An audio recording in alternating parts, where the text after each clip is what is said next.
안녕하십니까. 오늘은 명제 단원에 대해서 나가보도록 하겠습니다.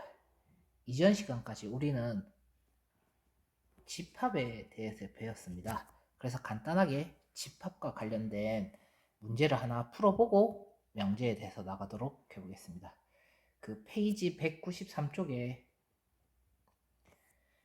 준비하기 한번 보도록 할까요? 전체 집합 U에 대해서 전체 집합 U의 원소는 X가 4인 자연수이고 그의 부분 집합인 A에 대해서 A는 X제곱 마이너스 2X 빼기 3이 0을 만족하는 원소라고 할 때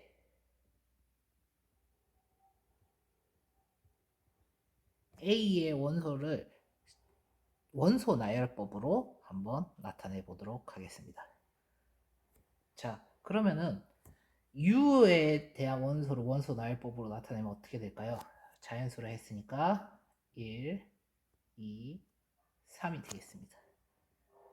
그 다음 U의 부분집합 A의 원소에 대해서 한번 체크를 해보려면 아래에 방정식을 풀어야 되겠죠.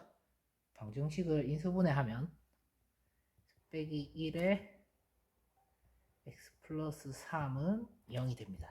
그럼 이 식을 만족하는 x값은 마이너스 3과 1이 되겠죠. 그렇지만 우리는 전체 집합이 1, 2, 3이라고 했기 때문에 x는 마이너스 3은 될 수 없습니다. 그렇기 때문에 A의 집합을 원소 나열법으로 나타내면 1이 되겠네요. 네. 이처럼 우리는 이전 시간까지 집합이 무엇인지 배우고 우리가 알고 있는 수학적인 지식들을 집합에 적용할 수 있는 능력들을 키웠습니다. 마찬가지로 이번 시간부터 배우는 명제 단원도 집합과 유사하게 진행할 예정입니다. 그러면 혹시 우리가 집합에서 첫 시간에 무엇을 배웠는지 기억을 하시나요? 수학적으로 집합이라고 할 수 있는 조건을 배웠습니다. 집합과 일반적인 모임에 대한 특징이 무엇인지 비교를 했었죠. 어떤 모임은 집합이라 할 수 있고 어떤 모임은 집합이라 할 수 없고 이런 식으로 예시를 들어가면서 집합이 무엇인지 배웠습니다. 이번 시간에도 명제를 비슷하게 진행할 건데요. 일반적인 문장이 무엇인지 수학적으로 말하는 명제라고 말하는 문장은 어떤 성질을 가지고 있는지 어떤 조건을 가지고 있는지 어떤 기준을 만족하면 명제라고 할 수 있는지 이거를 이번 시간 수업을 통해서 알아보면서 이해를 해보도록 하겠습니다.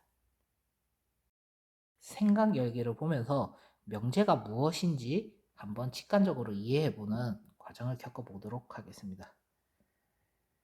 마그마나 용암이 식은 후 굳어서 만들어진 암석인 화성암에는 현무암과 화강암이 있다고 합니다. 그리고 바다 또는 호수 밑바닥에 퇴적물이 쌓인 후 굳어서 만들어진 암석인 퇴적암에는 사암과 이암이 있다고 합니다. 그러면 이것을 이용해서 다음 문장 중에 참 거짓을 판별할 수 있는 것들을 한번 알아보도록 하겠습니다. 첫 번째, 현무암은 화성암입니다. 자, 이것은 참이죠. 마그마나 용암이 식은 후 굳어서 만들어진 화성암 중에 현무암, 화강암은 있다고 했으니까 참이 됩니다. 두 번째, 화성암은 퇴적암이다. 거짓이죠.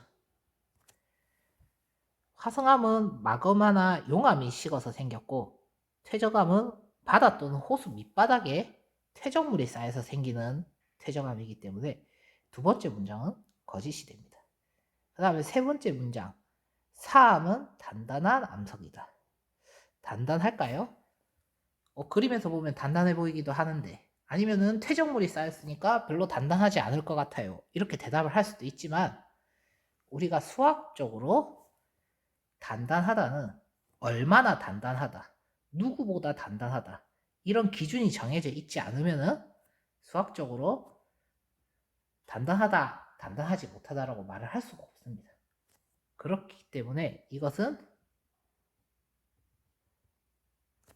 판별할 수 없다라고 하겠죠. 그러면 첫 번째 문장은 참인 문장이고, 두 번째 문장은 거짓인 문장이고, 세 번째 문장은 참과 거짓을 판별할 수 없는 문장이 됩니다. 여기에서 우리는 1번 문장은 참인 것을 알았고 2번 문장은 거짓인 것을 알았습니다. 이처럼 참 또는 거짓을 명확하게 판별할 수 있는 문장이나 식을 명제라고 합니다.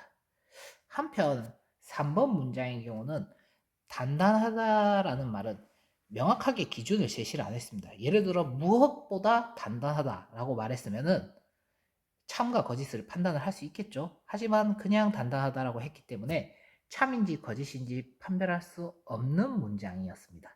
그래서 그런 문장들은 명제라고 하지 않습니다.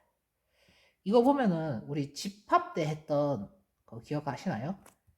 집합에 어떤 모임을 집합이라고 했죠? 어떤 기준에 따라서 대상을 분명하게 정할 수 있을 때 이 모임을 집합이라고 했었습니다.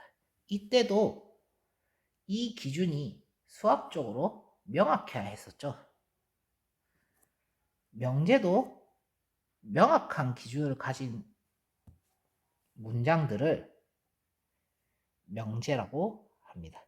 그러면 집합과 명제에 함께 같이 이해를 하면 좋겠죠?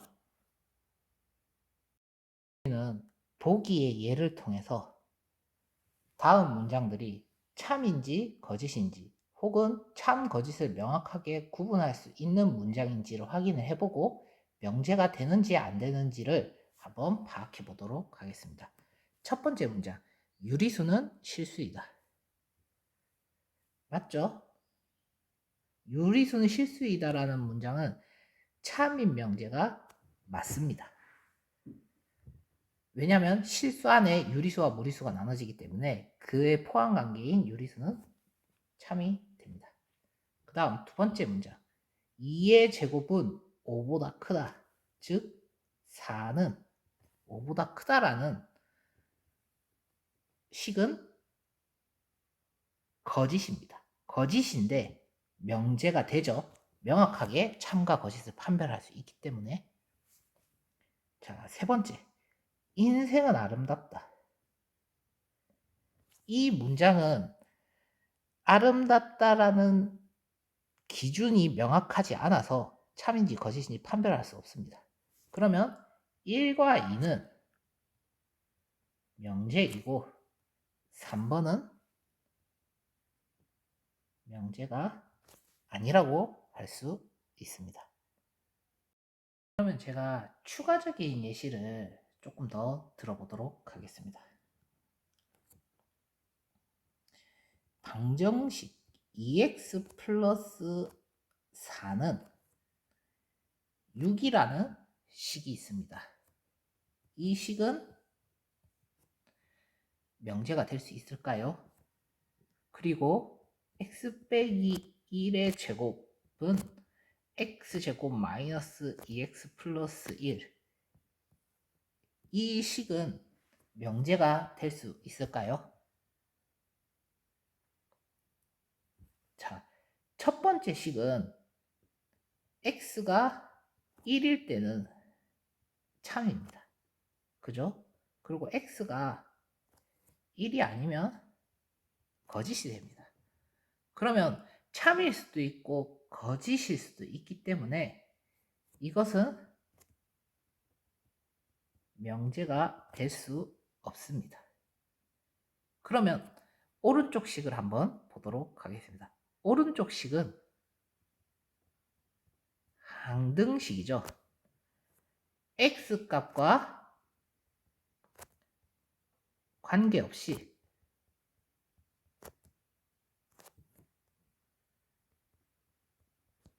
무조건 참이 됩니다. 그럼 이것은 명제라고 할 수 있겠죠. 그러면 x값과 관계없이 거짓이 되는 경우에도 명제가 될 수 있겠죠. 그러면 우리는 어떤 식을 볼 때 어떤 식은 명제가 되기도 하고 어떤 식은 명제가 되지 않기도 하는 것을 아셔야 합니다.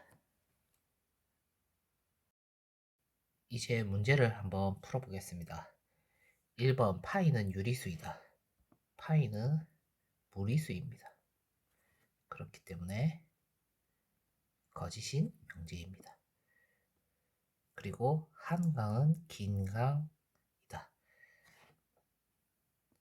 자, 길다라는 것은 명확한 기준이 정해지지 않았죠. 예를 들어 어떤 강보다 더 긴 강이다 라고 하면은 참거짓을 판별할 수 있겠지만 단순히 길다라는 것은 주관적인 말이므로 명제가 아니다 라고 할 수 있습니다. 즉 참과 거짓을 판별할 수 없다 라고 할 수 있죠. 그 다음에 3번은 2 더하기 3은 당연히 5죠. 그러면은 참인 명제입니다. 4번은 두 집합 A, B에 대하여 A는 A 합집합 B의 부분집합이다. 참이죠. 간단하게 A가 A의 부분집합이기 때문에 더 큰 합집합도 부분집합이 됩니다. 자, 명제와 그 부정에 대해서 알아보겠습니다. 우리 집합에 대해서 배웠을 때 집합의 여집합에 대해서 배웠습니다. 그러면은 일반적으로 명제에 대해서도 그 명제에 반대되는 개념이 있겠죠. 그러면 명제 P에 대해서 P가 아니다라는 것을 부정이라고 하고 이것을 물결표 P라고 합니다. 그리고 이것을 읽을 때는 not P라고 합니다. P가 아니다. 영어로 not을 붙입니다. 그러면 당연히 부정을 했기 때문에 참인 명제를 not을 붙이면은 not P는 거짓이 될 것이고 거짓인 명제에다가 not을 붙이면 참이 되겠죠. 그리고 not을 2번 붙이면은 원래 명제로 돌아오겠죠. 이때 이 개념은 우리가 집합의 여집합이 원래 집합이 되는 거랑 비슷하게 이해를 하면 되겠습니다. 그러면 다음을 넘어가서 보기를 보면서 직관적인 이해를 할 수 있도록 해봅시다. 보기 1번입니다. 명제 3은 홀수다는 참이고 그 부정 3은 홀수가 아니다는 거짓이다. 이게 무슨 말이냐면은 우리 명제 3은 홀수이다를 P라고 가정을 하면 그 부정은 어떻게 되죠? not P라고 합니다.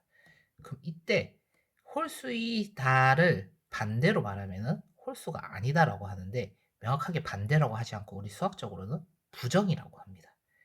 그러면 당연히 P가 참이므로 not P는 이해를 하지 않아도 자동으로 거짓이 됩니다.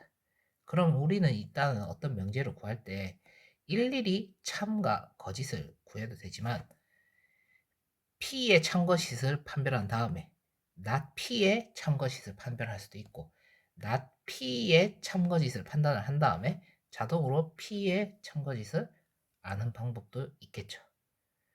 이제 보기 2번도 한번 보도록 하겠습니다.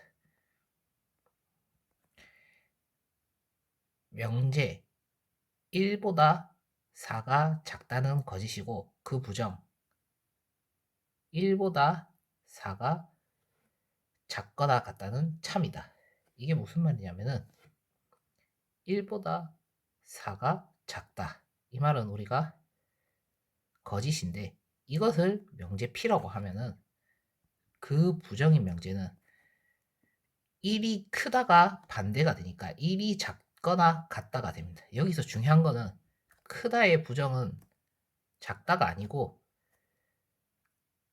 크지 않다라는 말이기 때문에 같다도 들어가야 됩니다. 이해가 되죠? 그럼 부정은 할 때 이 부분을 주의해서 이해를 하셔야 할 것 같습니다. 다음 명제의 부정을 말하고 그것의 참거짓을 판별하시오. 1번 7은 소수이다. 이 명제를 P라고 가정을 하면은 그 문제의 부정은 어떻게 되겠습니까? 7은 소수가 아니다가 되겠네요. 그러면은 이 not P인 이 명제는 참일까요? 거짓일까요? 당연히 거짓이 됩니다. 7은 소수가 맞으니까요. 그럼 2번 문제도 마찬가지로 보도록 하겠습니다. 2번의 명제는 2보다 루트 2가 크거나 같다 입니다. 이 명제를 부정을 하면 어떻게 되죠? 2와 루트 2에서 부호가 반대로 적어주면 되겠죠. 그리고 원래 명제의 P에 같다가 있기 때문에 같지 않다도 포함을 해서 등호도 없애주면 되겠죠. 그럼 이제 이 명제의 참거짓을 판별을 할게요. 루트 2가 클까요? 2가 클까요? 그리고 변형을 하면 되겠죠. 2는 루트 4가 되겠죠. 루트 4와 루트 2와 비교를 하면은 루트 4가 더 큽니다. 그래서 이 명제의 부정은 참이 됩니다. 그럼 이는 원래 명제 P는 거짓이 되고 1번 문제에도 부정이 거짓이기 때문에 원래 명제는 참이 되겠네요. 그럼 아까 말했다시피 원래 명제의 참거짓을 판별하기 쉬우면 원래 명제의 참거짓을 판별해서 부정의 반대로 적용을 해도 되고 그 다음에 우리가 이제 부정을 참거짓을 판별하기 쉬우면은 부정을 참거짓을 판단한 다음에 반대로 해서 적용을 해도 좋습니다. 오늘 수업은 여기까지고 다음 시간에는 명제와 집합의 개념을 한번 묶어서 생각해 보도록 하겠습니다. 모두 수고하셨습니다.